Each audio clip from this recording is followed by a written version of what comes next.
Are you tired of sitting on the sidelines of buying a house in the year of 2025? Or are you right there on a fence and you just need that little extra push to get you over to the other side? Well, you have come to the right place. My name is Dawson Brewer. I'm your boots on the ground and favorite realtor here in Austin, Texas. In today's video, we're going to be discussing why 2025 is a great opportunity to buy a home. This video is not to convince you to buy a house. It's more so to put things in better perspective, and that way you can make that decision for you and your family. Because at the end of the day, when we're talking about one of your biggest financial decisions that you'll ever make in your life, we want to make sure that you are making the right decision. In this video, we're going to switch things up. If you have been watching my videos for a while now, most of my videos are neighborhood tours, house tours, where to live at in Austin, things to do, that sort of thing. And this one's a little bit different. This one is just a pure walk and talk of what I believe the 2025 housing market is going to look like in Austin and how you can take advantage of that. So what I want y'all to do is leave me a comment down below if you like this style of video and if you want to see more like this. And without further ado, let's go boots on the ground. Just to start off, we're gonna go over some market stats and what the market is looking like. And all my opinions in this video, I'm trying to make this as non-biased as possible. I know a lot of people are gonna say, well, realtors are always gonna say it's a good time to buy a house, but we're actually gonna be looking at this from a logical perspective. Let's just talk about the market at first. So Austin specifically has been in a seller's market for the past 10 years.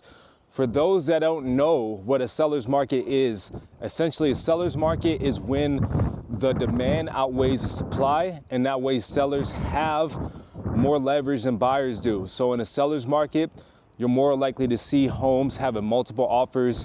You're more likely to see homes going over asking price. You're gonna see buyers waiving the contingencies like appraisals and inspections and things of that nature. In a buyer's market, where we're currently heading is when buyers have more leverage. So when the supply exceeds the demand and buyers have more leverage. So in that type of market, we're seeing sellers offer much more incentives. We're seeing much more price drops. We are still getting multiple offers. It's not happening as much and as frequent, and it's actually on the seller's shoulders to price their properties more smart and more aggressive. In a seller's market, typically we see anywhere from 3 to 4 months supply of homes, which basically means that if there was no homes listed, no other homes listed as of today, it would take about 3 to 4 months for the entire supply to sell out. In the buyer's market, we'd be looking at 6+ months. Right now in Austin, we are currently right smack dab in the middle at 5 months supply.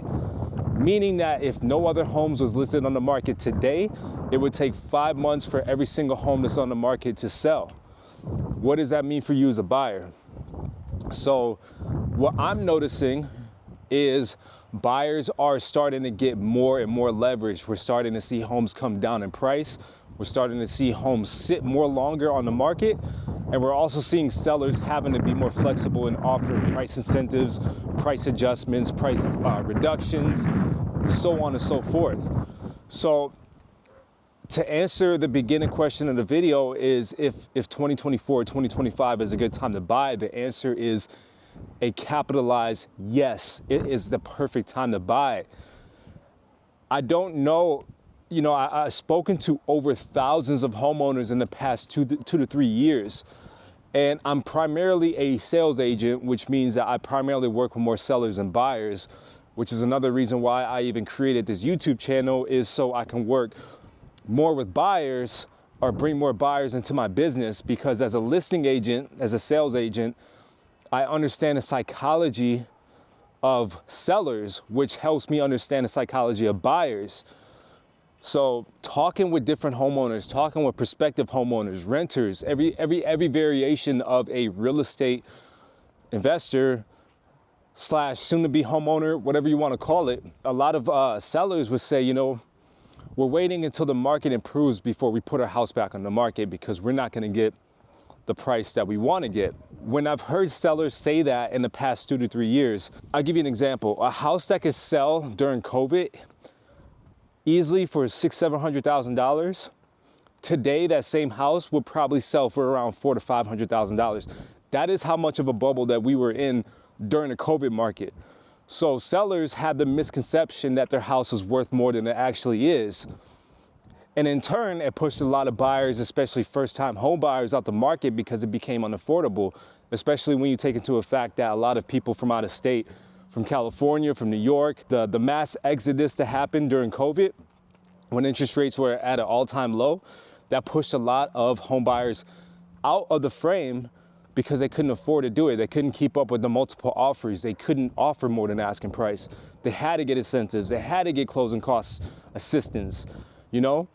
But now those same people, those same sellers are under the impression that, hey, my home is worth more than what it actually is because I paid X amount for it 2-3 years ago, when in reality, a lot of these homes in the Austin market we were in a bubble.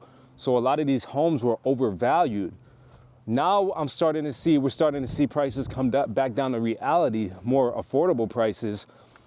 And I'm starting to hear the conversations switch a little bit. Now buyers are saying, you know what? We're going to continue to wait. We're going to wait for after elections. Okay, that happened. We're going to wait for interest rates to come back down. Let me ask y'all this. How far down do interest rates need to come down before y'all pull that trigger? Because right now we're sitting around 7%. I've heard buyers say, well, I need interest rates to come back down to where they were during COVID. But COVID, when interest rates were between 2 to 3%, that is an anomaly. That never happened before in the history of real estate. That is an anomaly, and obviously I'm not a fortune teller. I don't know what's gonna happen in the future, but that's not gonna happen. I just don't see that happen statistically, where interest rates are gonna be 2 to 3%. A lot of sellers and also a lot of buyers I've also had a conversation with have told me that, all right, we're gonna wait for the housing market to crash. And I asked them, so if the housing market crashes, then, I mean, what are you gonna do? Because a lot of people are in that same mindset that the market's gonna crash. Are we equating the crash from 2008? Are we waiting for that type of crash? Because if you are, hate to burst your bubble, it's not gonna happen. 2008 happened because a lot of lenders were lending out money left and right to people who should have never qualified for it.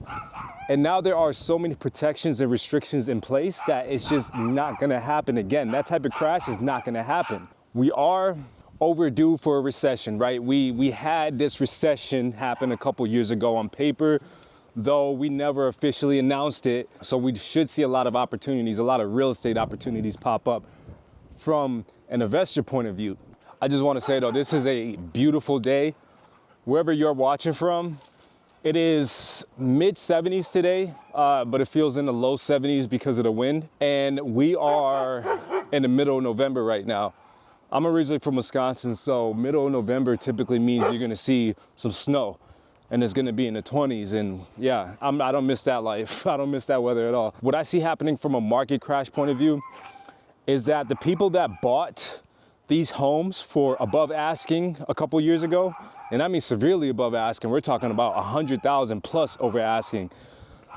People who waived their appraisal contingencies and the inspection contingencies, I see a lot more people today being underwater with their property, and that's the type of crash that I see happening, that people can no longer afford their mortgage and they have to sell the house, but the house has no equity inside it. What that means is that you owe more on your house than what it's actually worth. I have seen that trend happening quite a bit recently, where people overpaid for their property a couple years ago when interest rates were in the 2 to 3%. And those same people can no longer afford their mortgage, so they are forced to sell their house. But because they are underwater, meaning that they owe more than what the house is actually worth, either one, they can't sell the property because they're gonna have to bring quite a bit of money to the closing table just to sell it, or two, those people are gonna be forced to foreclose because again, they are underwater. They owe more than what the house is actually worth. There are creative ways to get those people out of that situation. And that's what I'm starting to see, is a lot more creative financing happening more than the last 2-3 years. That's why it is such a great time to buy a house, because there's so much opportunity out here. New builds are giving you guys the farm plus more when it comes to incentives. I've seen signs just in this Maynard community that I'm in. I've seen signs with rates as low as 2.99%. I'm sure there's a lot of caveats that comes to that you have to qualify specifically on their terms or whatever they're gonna be asking for, but we are seeing those signs. I've just put my client in a community, South Austin, about 20, 25 minutes away from the city, and I got him a house in the low 200s. That same house back in COVID time period probably would have been 250, 275 to 300,000. So low twos. On top of that, they're covering closing costs, and they're giving him more money for him to buy down the mortgage rate even lower. So mortgage rates are 7% right now, give or take. And these new house communities, I see signs. Again, I saw a sign for as low as 2.99%, but the average I'm seeing is between 4 to 5%, depending on your credit, depending on what type of buyer you are. And in his case, he's gonna be around that 4.5% range, because they are buying his interest rate down. And then on top of that, they're also reducing these prices because of the time of year. These new construction companies are trying to let go of their inventory so they could build more homes. So it is a really good time to buy real estate right now. If you wanted to buy the resale route, again, because these sellers overpaid for these homes 2-3 years ago, if you wanted to go the creative finance route, you could just go in there and take over their mortgage. Subject to is what it's called. That's an entirely different segment. And if you wanted to go the traditional route and just buy a resale house, you as a buyer have so much leverage. You can ask for a price reduction. You can ask, on top of asking them for concessions to cover your closing costs or buy the rate down, and you can also ask for repairs on top of that. So buyers have finally taken back control. They have finally taken back leverage. And I don't foresee a buyer's market lasting for as long as a seller's market did. Buyer's market typically lasts 2 to 3 years. And again, this is just based off of past stats and information. So if you are still waiting on the sideline wondering, I'm just gonna wait for XYZ to happen, I'm telling y'all are missing out on a prime opportunity to buy. And if you don't believe me, look at real estate stats. Just type in, how much do homes appreciate year over year in Austin? I don't have the number in front of me, but I wanna say it's between 7 to 10%. So by you trying to time the market and wait for that perfect opportunity to come by, you are missing out on a lot of opportunities. And one of the greatest opportunities is home appreciation, to where every single year your home should go up in value, especially as you pay that principal balance down. That home should go up in value. And when it's time to sell or whatever you need to do, that home should net you quite a bit of money, depending on how long you own it and other factors come into play as well. I just encourage y'all to really think about it. If you have the means to buy a house, let's get together. The worst thing that you can tell me is, you know what, Dawson, I appreciate you showing me these homes. I appreciate you doing the work for us, but we have decided that it is not the right time to buy. I completely understand that, and I respect that decision. But I at least want y'all to have a foot through the door. I want y'all to have a dog in this race. Consider the opportunities that are here in front of us. I saw the trend coming, by the way, guys. Like, I'm not a fortune teller, but I saw the opportunity. I bought my first home in 2021 using a VA loan, $0 out of my own pocket. I wasn't a realtor then, so I had to use a realtor. We bought brand new. We bought that house for $254,000. Before we even got the keys in hand, that house was worth $320,000.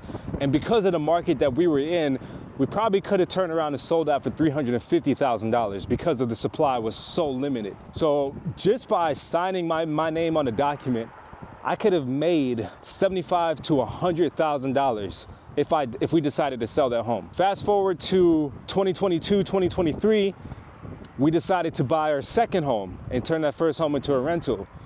Now, because the timeline was so close to each other and I was using a VA loan again for the second property, I did have to come out of pocket some money.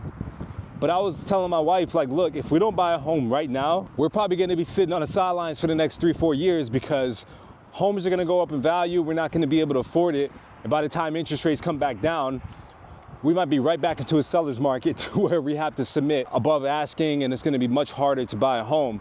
So we just took the jump. I paid money out of pocket. We put ourselves in our home now. And although we have not saw the same appreciation on the second home that we did as a first home, it was still the right move because number one, we had the resources. We were ready to buy that second home. And number two, we are appreciating, we are benefiting from the appreciation, and it's not our dream home. So once we have the opportunity, once we see our dream home and we're ready to jump on it, guess what? All that appreciation that came from that second home is gonna be applied to the dream home. And you see what that decision that we made a year or two ago will benefit us in the future because we decided not to sit on the sideline and wait. That is today's video. I appreciate y'all watching my walk and talk. If y'all wanna see more videos like this, leave your opinion down below in the comments. Also, let me know what other types of videos you want me to shoot.